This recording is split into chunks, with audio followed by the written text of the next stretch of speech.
when it comes to crypto projects, right, I feel there are two products. One is the main product and one is the token in itself, right? Yeah. And the token won't perform good naturally on its own just because your product is good, right? You need to do like some things which help the token as well.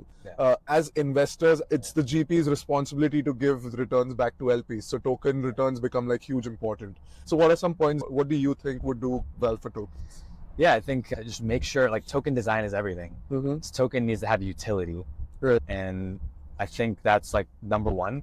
And number two is the ecosystem partners you bring in. So when you do a round, for example, an investment round, just try to think who will be useful in helping hone the product itself, helping attract TVL, which obviously is not the best metric, but it's a metric, and it's the one we happen to be using as an industry. How do you tell the story? And that's where we really come in handy, I think, is as investors. If you look at your cap table as a salad, that you need to have the lettuce, you need to have all the basics. Right. We're addressing that. We bring something that others don't. Yeah, we may not have the resources of, let's say, like a large fund, but we have Arthur's storytelling capabilities. That's very important, I think, and helpful to founders. And then we also have the fact that Arthur himself has built a profitable unicorn from scratch.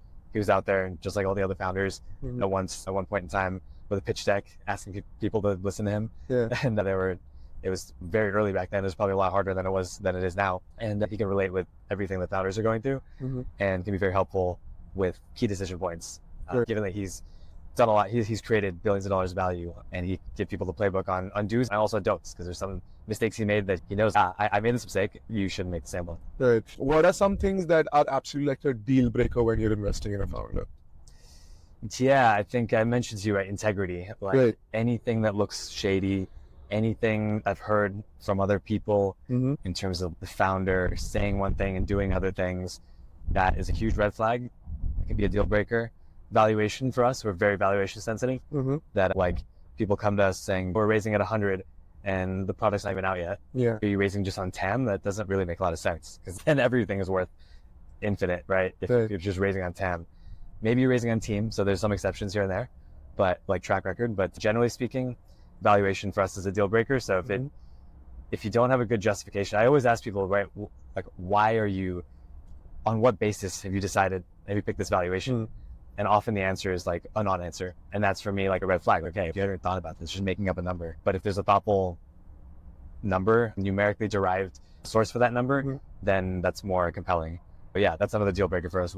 I mentioned to you, we do 100K to 250K checks. We aim for 1% ownership. So that means implies 10 million to 25 million FTV. Got it. So I'm like a BDN ecosystem person, right? And you're an investor, and often like we end up pitching to you guys. There are different settings in which you have to pitch, right? For example, there's a party, or there's like a conference, or the other one is like the final fundraise call, right? How do you like separate, or what are the different kind of pitches that you find are the best in different settings? Because one mistake that I've seen everyone doing is you have just like the one same template of pitch, and whether there's alcohol running everywhere and people are drinking, you're still pitching the same thing, or whether it's like the fundraise call, you're still saying the same thing, right? How do you look at it? Yeah, no, I think, at conferences and events that we throw, you're right, that often someone will just come up to me and be like, hey, can I talk to you for a minute? I'm like, okay, yeah. And then they'll just give me the pre-rehearsed elevator pitch.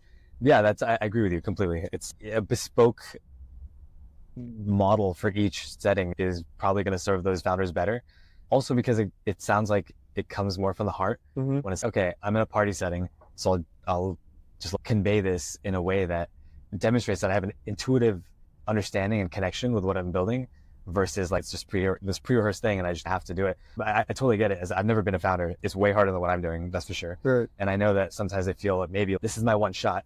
I'd say, don't view it that way. It's not your one shot. If you're making something cool, we want to invest in it. We want to make money. So like we're incentivized. We want to leverage your efforts so we can make money. So if it's a cool, good deal, hit us up with just something light and authentic. And if it's not a setting where we can have a 3-minute discussion about the intricacies of your business model, then we'll schedule time to do it. Good. When a founder sends you their investor data room, right, what all documents do you expect there? Yeah, so if it's like an exchange, for example, we'll want to see transaction logs, right? We'll want to see monthly financials. We'll want to see org chart and the team, entity structure, financial model projections going forward, so we can understand what levers impact this business model. We can see if we agree with that framework. They'll often be like a overview of the product, of course, but we want, of course, a demo, and if we want to dive in and use it ourselves, is often we ask for references as well. So yeah, it's like a mix of things.